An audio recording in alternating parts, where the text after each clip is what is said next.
Welcome to Practically Political. We're so glad to have you with us. I'm Dave Spencer. And I'm Carrie Sheffield. All right, Dave, let's get right to it. So now, and I love to say these words, House Speaker Nancy Pelosi will no longer be Speaker.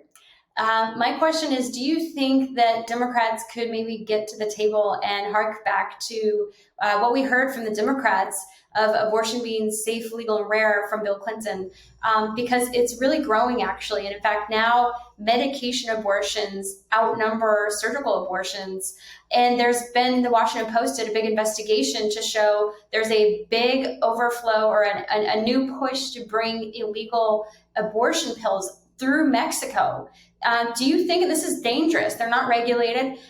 Will Democrats, this is just a common sense kind of thing, close the border? Well, you're asking, as usual, your statement has a whole bunch of things in there, but let me respond. First of all, I think you pro-lifers have to understand, because I know one of the things I've also heard, the number of abortions is starting to uptick slightly. What you are taking a fundamental right away that has existed for 50 years. In this country, we don't take rights away. We expand rights. That's what we've always done. So I hope you can understand why there's a little bit of a backlash and why people might be getting abortions, because they feel they're going to be losing the right. Secondly, this whole thing about Democrats wanting abortion till birth is BS, because what a lot of these pro-lifers are doing is they're twisting the words when they say the response to the question, do you support abortion till birth? Well, it should be decided by the doctor. It should always be a doctor's decision and a patient's decision. That's why that ban on so-called partial birth abortion was lame. Congress should not be legislating medicine. That's something that doctors should decide. But to answer your question, the abortion pill is legal, and that's a way that people are going to get abortions. And so I think you pro-lifers have to understand that it's not going to be like pre-Roe versus Wade, where a ban on abortion means that the only alternative was people to have it done illegally. So as far as closing the border, we've had this conversation before. There are a lot of illegal drugs that are coming across the border. That didn't start with Biden, and it's not going to end with Biden.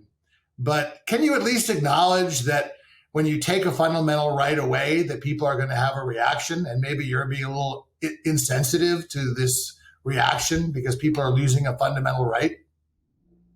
It was never a fundamental right from my perspective. You can't. From the Constitution, it was. There's nothing in the Constitution about abortion. So Roe versus Wade. But Carrie, you're splitting hairs. The bottom line is people felt, and in almost all states, they had a fundamental right to an abortion. This is a right which is now being taken away. So can you acknowledge? See, you're just trying to in people's mind it was. Put that aside. People are saying this is what we've been able to do for 50 years, whether it's a right or not. It was legal. Now you're telling us it's illegal. You're taking it away. Can you understand how people might have a reaction to that? And maybe you're not being a little insensitive?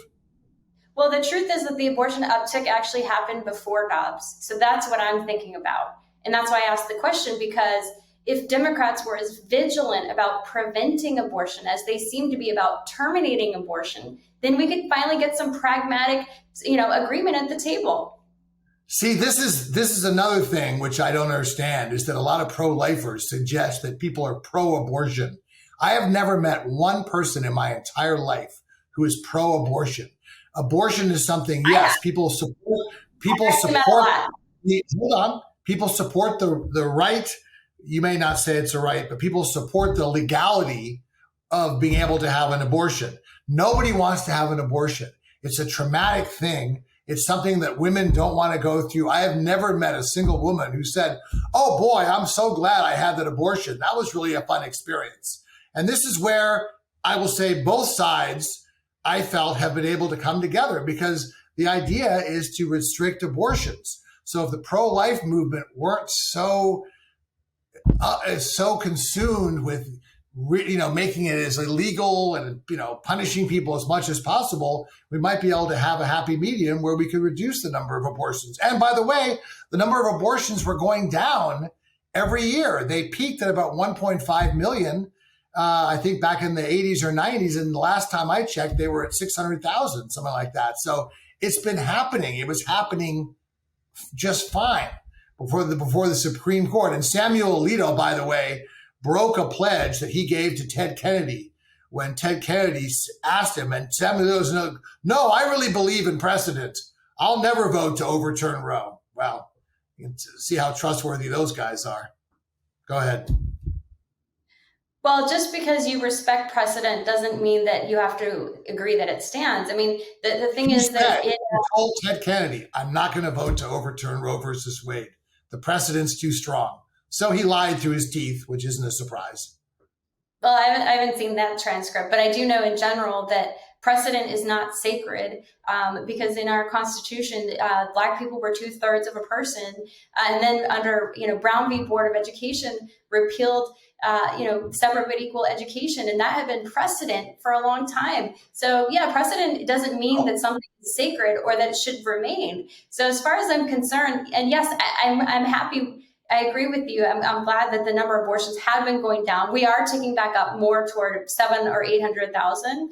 So it's going back up. And again, that predated that ticking back up. Well, again, I went to my first pro-life march when I was 15 years old. So I've been around this space just with respect quite a bit more than you in terms of speaking to women. I've been to many pro-abortion marches as well as pro-life marches. And yes, there are numerous women. There are lots of women who are, as you say, but there are lots of other women who actually are very pro-abortion and they rejoice in abortion. In fact, Lena Dunham, who has millions of followers, recently did in one of her shows about an abortion shower to celebrate having an abortion. And they want to normalize it. They have campaigns of wearing t-shirts about how excited you are to have an abortion. That's not normal. And so at least we can agree on that's not healthy behavior. Well, let me just respond. First of all, the uptick, that's a specious statistic about the uptick because word had spread out that Dobbs was going to be overturned that Roe was going to be overturned months before Dobbs came out. So that's one of the things that started the uptick. But putting that aside, again, people celebrate the right to an abortion. Okay, I've known people that have celebrated the right to have an abortion, the right to terminate a pregnancy from someone they didn't like, or from being raped or being the victim of incest or whatever. But no one has said, oh, I can't wait to go in and have that abortion. It's an unpleasant experience for anybody. So again, this is what I'm saying. This is where both sides, I think, could have come together because everyone wants to have as few abortions as possible. The argument is, how legal should it be? What are the protocols? All that. But I think it's a failure on both sides that we never came together and did more on this.